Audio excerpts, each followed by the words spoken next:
पाकिस्ताननं ज्या पद्धतीनं सातत्यानं भारतावर हल्ले केलेले आहेत ते भारतानं परतवून लावलेले आहेत आणि परराष्ट्र व्यवहार मंत्रालयानं आत्ताच थोड्याच वेळापूर्वी पत्रकार परिषद घेतलेली होती आणि या पत्रकार परिषदेतून पाक कशा पद्धतीनं कुरापती काढतोय त्या संदर्भातली माहिती दिलेली होती। तसंच पाकिस्तानच्या कुरापतीला भारत सुद्धा जशास तसं उत्तर देतोय असंही सांगण्यात आलेलं आहे।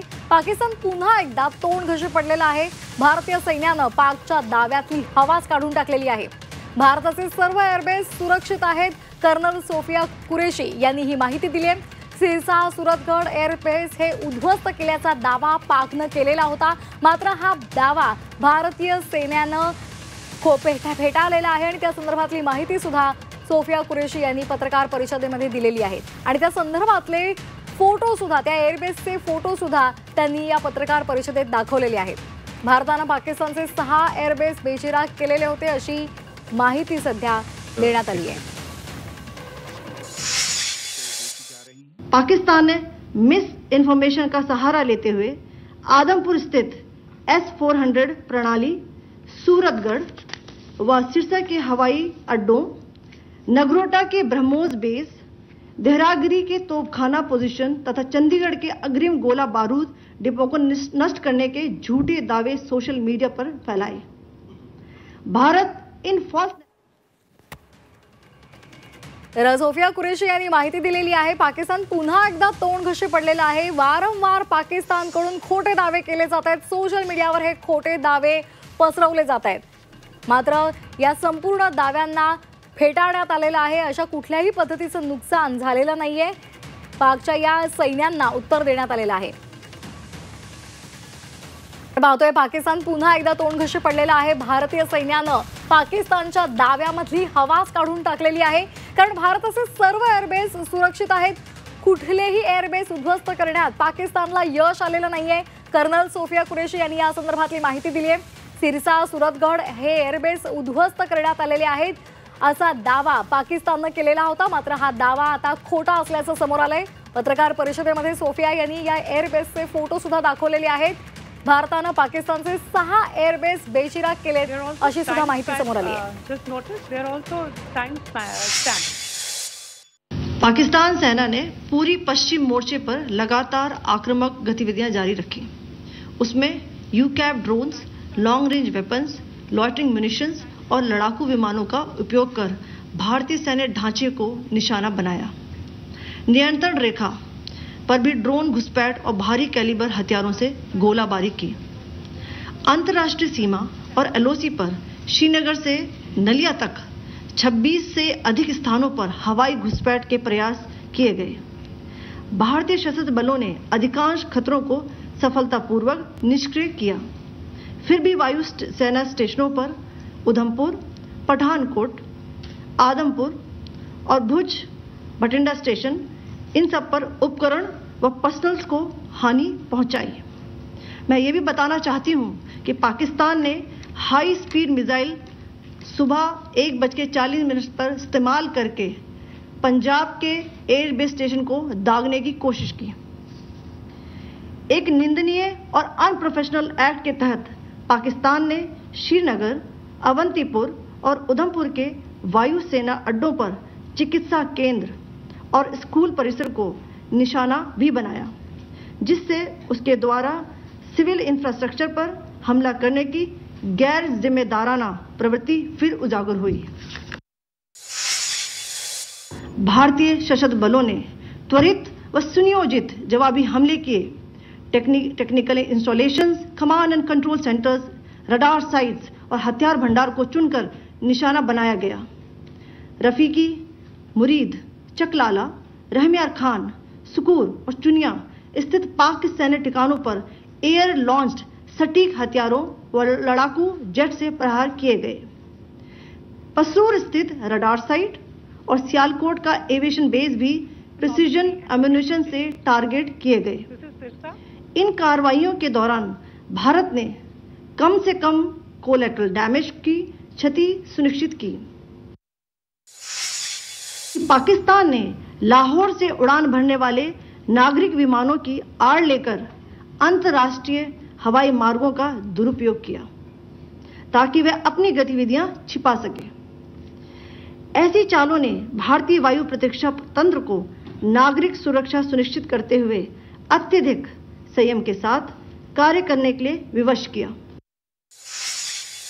पाकिस्तान सेना के अग्रिम क्षेत्रों में सैनिकों की डिप्लॉयमेंट बढ़ती दिख रही है, जो स्थिति को और भड़काने की मंशा दर्शाती है। भारतीय सशस्त्र बल पूर्ण परिचालन तत्परता की स्थिति में है। अभी तक सभी शत्रुतापूर्ण कार्रवाइयों का प्रभावी ढंग से सामना कर उपयुक्त जवाब दिया गया है। भारतीय सशस्त्र बल दोहराते हैं कि वे तनाव वृद्धि नहीं चाहते, बशर्ते पाकिस्तान भी ऐसा ही व्यवहार करे। आणि या संदर्भात बोलण्यासाठी आपल्याला अधिक माहिती देण्यासाठी आपल्यासोबत जोडले गेलेले आहेत निवृत्त air vice marshal Suryakant Chaphekar sir आपण आता पत्रकार परिषद पाहिली आणि त्यामधले काही जे बाईट्स होते ते सुद्धा आपण पाहिलेले आहेत। भारताचे सर्व एअरबेस सुरक्षित आहेत। पाकिस्तान सातत्याने जो खोटा कांगावा जो करत आहे त्यातल्या दाव्यांची हवाच त्यांनी काढून टाकलेली आहे। कशा पद्धतीने आपण पाहताय?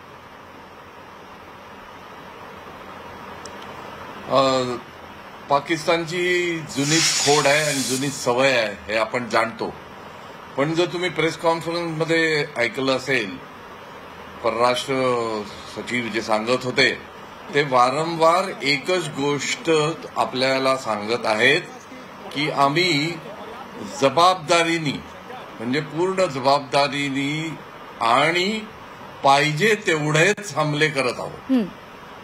म्हणजे अंदाजून जी त्यांच्याकडून फायरिंग होते आहे किंवा ठेवले जात आहेत तसं न करता आपण एस्केलेशन होऊ नये याची पूर्ण काळजी घेत एका जबाबदार राष्ट्राची जी जबाबदारी असते ती जाणून आणि पाहिजे तेवढेच मेजर्ड हल्ले आपण करतोय असं परत एकदा सांगण्यात आलं।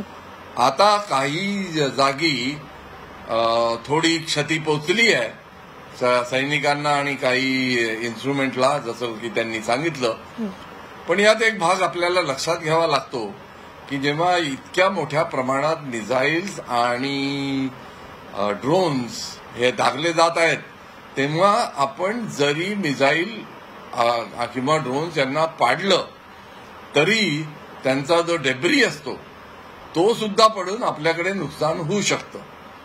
त्यामुळे प्रयत्न हाच नेहमी असतो की त्यांचे मिसाईल्स त्यांच्या हद्दीत असतानाच पाडावे किंवा अशा जागी पाडावे की जिथे काही जास्त मनुष्यहानी किंवा इक्विपमेंट हानी होणार नाही, पण कधी कधी हे टाळता येत नाही आणि त्यामुळेच जसं प्रेस कॉन्फरन्समध्ये सांगण्यात आलं की काही जागी काही मिसाईलचे अवशेष पडल्यामुळे किंवा त्यांना मारल्यावर त्याचं डेब्री पडल्यामुळे थोडं बहुत इक्विपमेंट आणि काही बिल्डिंगचं नुकसान आपलं झालेलं आहे।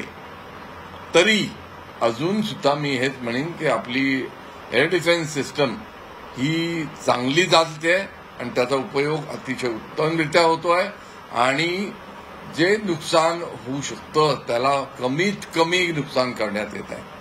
परंतु जी दुसरी गोष्ट आहे की आता राजौरी पुंछ इकडे जो ग्राउंडमधून हल्ला होतोय आणि टँक त्यांनी आणणं सुरू केले आहे बॉर्डरला, ती थोडी चिंताजनक बाब आहे। म्हणजे पाकिस्तान अजूनही धडा शिकला नाही असं दिसतंय। पण एक गोष्ट अजूनही असू शकते की आता त्यांचे सगळेच प्रयत्न हे नामोहरम झाले आहेत, त्यामुळे शेवटी काहीतरी उपाय करायचे, काहीतरी आपल्या जनतेला दाखवायचं म्हणून हे पोस्चरिंग चाललंय। पोस्चरिंग टँक उभे करून चाललाय आणि ड्रोन्स आणि याचा मिसाईलचा मारा चाललाच आहे असं म्हटलं तर वावगं होणार नाही। अगदी सर, मी आपल्याला थांबवते। एक महत्त्वाची अपडेट समोर आलेली आहे। एनएसए अर्थात राष्ट्रीय सुरक्षा सल्लागार अजित डोवाल आणि पंतप्रधान नरेंद्र मोदी यांची भेट संपलेली आहे। मोदी आणि डोवाल यांच्यामध्ये जवळपास तासभर चर्चा झालेली आहे। आताची महत्त्वाची बातमी, राष्ट्रीय सुरक्षा सल्लागार अजित डोवाल आणि पंतप्रधान नरेंद्र मोदी यांची भेट झालेली आहे आणि त्यांच्यामधली बैठक ही संपलेली आहे। जवळपास तासभर त्यांच्यामध्ये चर्चा झालेली आहे।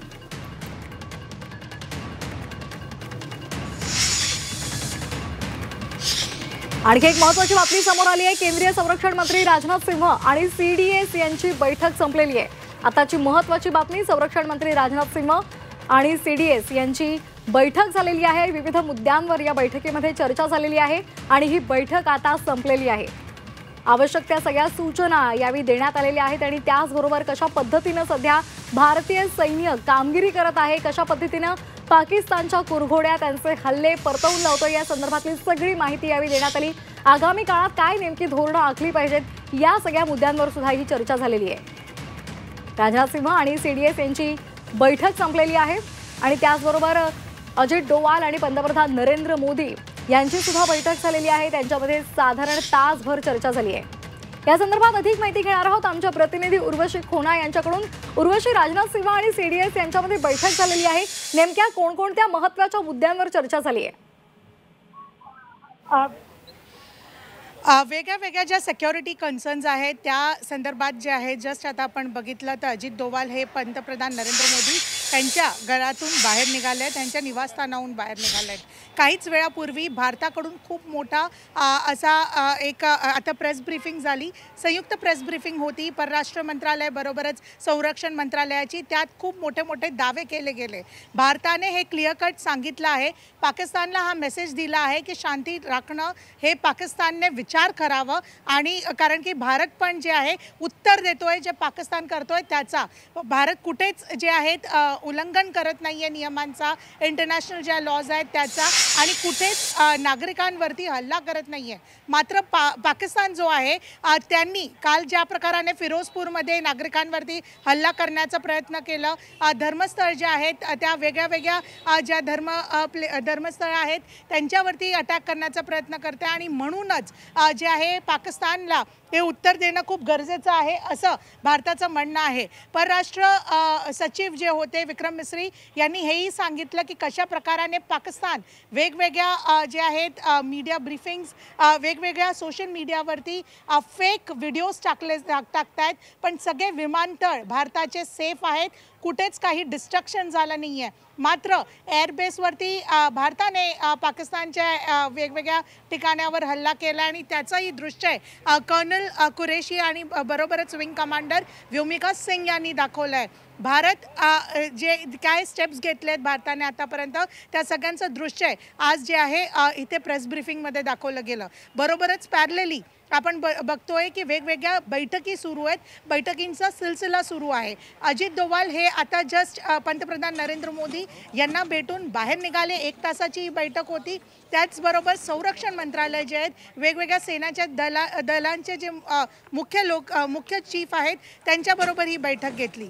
आता कशा प्रकाराने भारत उत्तर देणार आहे, कारण की त्याच जागी पाकिस्तानमध्ये नॅशनल कमांड ऑथॉरिटीची पण बैठक जी आहे स्वतः शहबाज शरीफ यांनी बोलवलं आहे। तर कशा प्रकाराने आता एंगेजमेंट होणार, एअर एंगेजमेंट होणार की कोणती एंगेजमेंट होणार, यावरती सगळ्यांचं लक्ष आहे। म्हणजे धन्यवाद उर्वशी आपण दिलेल्या या सविस्तर माहितीसाठी।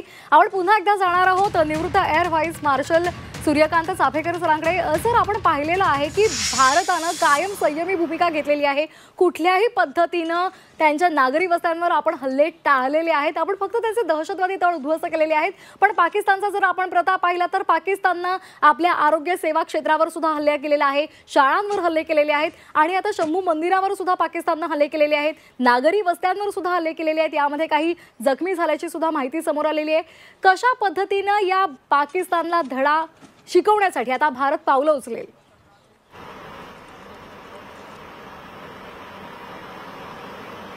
आवाज गेला, सरांपर्यंत आपला आवाज पोहोचलेला नाहीये, पण आपण पाहतोय पाकिस्तान सातत्यानं कुरापती काढतंय। कुठल्याही पद्धतीनं पाकिस्तान आता नरमाईची भूमिका घ्यायला तयार नाहीये, उलट अधिकाधिक नियंत्रण रेषेवर त्यांनी आपलं सैन्य तैनात केलेलं आहे, आणि सातत्यानं त्या नियंत्रण रेषेवरून सुद्धा भारतावर गोळीबार केला जातोय। भारताच्या अनेक महत्त्वाच्या हद्दींमध्ये गोळीबार केला जातोय, तिथे ड्रोन्स डागले जात आहेत, आणि त्यामुळे फिरोजपूर असेल, जालंधर असेल त्या ठिकाणी काही जखमी असल्याची सुद्धा माहिती मिळते, तिथल्या भागांचं सुद्धा नुकसान झालेलं आहे। त्याचबरोबर पाकिस्तानकडनं सातत्यानं खोटे दावे सुद्धा केले जात आहेत, आपल्यावर कुठलेही सायबर हल्ले झालेले नाहीत असं विक्रम मिश्री यांनी स्पष्टपणे सांगितलेलं आहे। जम्मू काश्मीर त्याचबरोबर पंजाबच्या काही भागात नागरी वस्त्यांवर सुद्धा पाकनं हल्ले केलेले आहेत।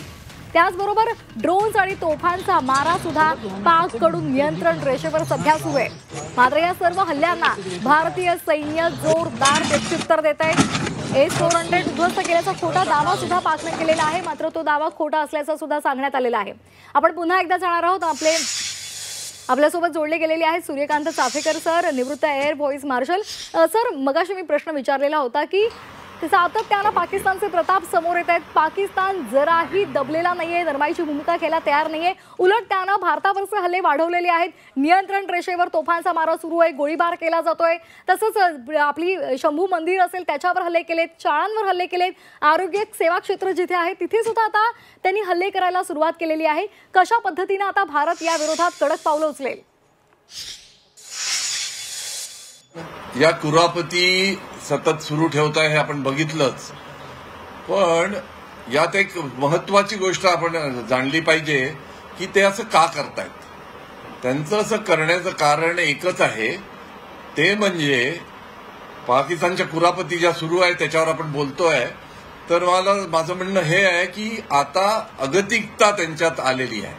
आतापर्यंत त्यांनी जे जे प्रयत्न केले त्यात ते सफल राहिले नाही. आणि त्यामुळे दुसरीकडे काय गोष्ट होते आहे की त्यांच्याकडे जे असलेला अम्युनिशन, ड्रोन, मिसाईल याचा साठा आहे तो आता हळूहळू कमी होत चाललाय. आणि जसा जसा तो कमी होत जाईल त्यानंतर काय हा मोठा प्रश्न त्यांच्यासमोर आलेला आहे. कारण त्यांना कोणत्याही देशाकडून आता मदतीची आशा नाही आहे. कारण त्यांनी इराणला विचारलं होतं आणि त्यांच्याकडून चक्क नकार आला. तर अशा प्रकारे जर सुरू राहिलं तर ते आपलं हे जे प्रतिक्रिया आहे त्यांच्या आपल्या अगेन्स्ट ज्या कारवाया ते करू इच्छितात त्या कशा सुरू ठेवतील हा मोठा प्रश्न त्यांच्यासमोर आलेला आहे. आणि त्यामुळेच आता जर तुम्ही पाहिलं तर ते थोडी स्ट्रॅटेजी बदलतायत. आता त्यांनी सगळे टँक बॉर्डर्सची आणून ठेवलेले आहेत असं तुमच्या रिपोर्टमध्ये सांगण्यात आलं. तर आता त्यांचं एरियल वॉरफेअर किंवा हवाई युद्ध तेवढं सक्सेसफुल न होताना दिसल्यामुळे ग्राउंड अटॅक त्यांचे वाढलेले आहेत. जवळच्या वस्त्यांमध्ये युद्धनीतीला न जुमानून ते तिथल्या वस्त्यांमध्ये, सिव्हिल वस्त्यांमध्ये हल्ला करतायत आणि आपला भ्याडपणाचा प्रदर्शनच करतायत असं मी म्हणेन. परंतु आपल्याला सुद्धा आपल्या आम जनतेचं नुकसान टाळायचं आहे. त्यामुळे आता भारताने तशा स्टेप्स घेऊन यांचा मारा रोखण्याचा प्रयत्न सुरू केलेला आहे. आपल्या तिथे मॉक ड्रिल झाल्यामुळे आणि आपल्या सीमारेषेजवळ राहणाऱ्या लोकांचं ट्रेनिंग चांगलं असल्यामुळे ते अशा हमल्याच्या वेळी बंकर्स वगैरे मध्ये बसवून आपली सुरक्षितता राखतातच आहे. हे न्यूजमधूनच मला कळलं. तसंच ते पुढेपर्यंत होत राहील. परंतु एअर डिफेन्स सिस्टम मधून एखादं जर मिसाईल सुटलं आणि आपण ते पाडू नाही शकलो तर त्याचं नुकसान होण्याची शक्यता असल्यामुळे बाकी सुद्धा गोष्टींची काळजी आपण घेणं सुरू केलेलं आहे. आणि मी जसं पहिलेही सांगितलं, कुठलं मिसाईल जर आपण हाणून पाडलं तरी त्याचा डेब्री हा इकडे तिकडे पसरतो.